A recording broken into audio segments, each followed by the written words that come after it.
നാളെ പാർലമെന്റിൽ അവതരിപ്പിക്കാനിരിക്കുന്ന വഖഫ് നിയമ ഭേദഗതി ബില്ലിന്റെ പകർപ്പ് പുറത്ത്. സ്ത്രീകളും അമുസ്ലിങ്ങളും വഖഫ് ബോർഡിൽ അംഗങ്ങളാകും.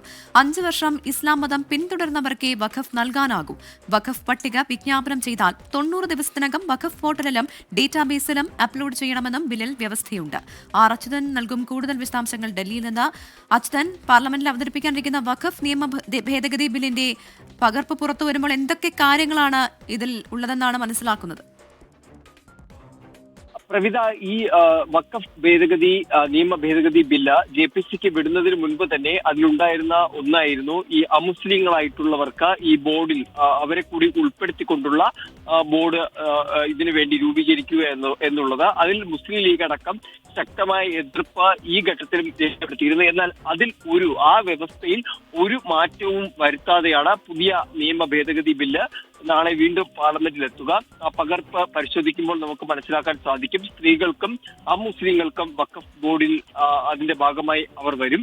ബോറോ അഗഗനി വിഭാഗങ്ങളുടെ ക്ഷേമത്തിനായി പ്രത്യേക ബോർഡ് രൂപീകരിക്കും. 5 വർഷം ഇസ്ലാം മതം പിന്തുടർന്നവർക്കേ വഖഫ് നൽകാനാകൂ എന്നതടക്കമുള്ള വ്യവസ്ഥകൾ ഇതിലുണ്ട്. മാത്രമല്ല, വഖഫ് സംബന്ധിച്ച ട്രൈബ്യൂണൽ വിധിക്കെതിരെ ഹൈക്കോടതിയെ സമീപിക്കാം എന്ന ഒരു വ്യവസ്ഥ കൂടി ഇതിൽ വരുന്നുണ്ട്. സംസ്ഥാന സർക്കാർ നിയോഗിക്കുന്ന മുതിർന്ന ഉദ്യോഗസ്ഥൻ തർക്കങ്ങളിൽ തീർപ്പ് കൽപ്പിക്കും. ജില്ലാ കളക്ടർ ആയിരുന്നു മുൻ വ്യവസ്ഥ. അതിലൊരു മാറ്റം ഉണ്ടായിരിക്കുന്നു എന്നതാണ്. വഖഫ് പട്ടിക വിജ്ഞാപനം ചെയ്താൽ 90 ദിവസത്തിനകം വഖഫ് പോർട്ടലിലും ഡേറ്റാബേസിലും അപ്ലോഡ് ചെയ്യണം.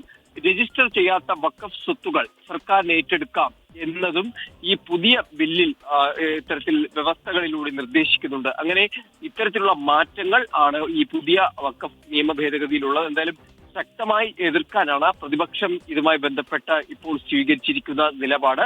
എന്തായാലും ഈ നിയമ ഭേദഗതി ബില്ലാണ് നാളെ ന്യൂനപക്ഷകാര്യമന്ത്രി കിരൺ റിജിജു ലോക്സഭയിൽ 12 മണിയോടെ അവതരിപ്പിക്കുക.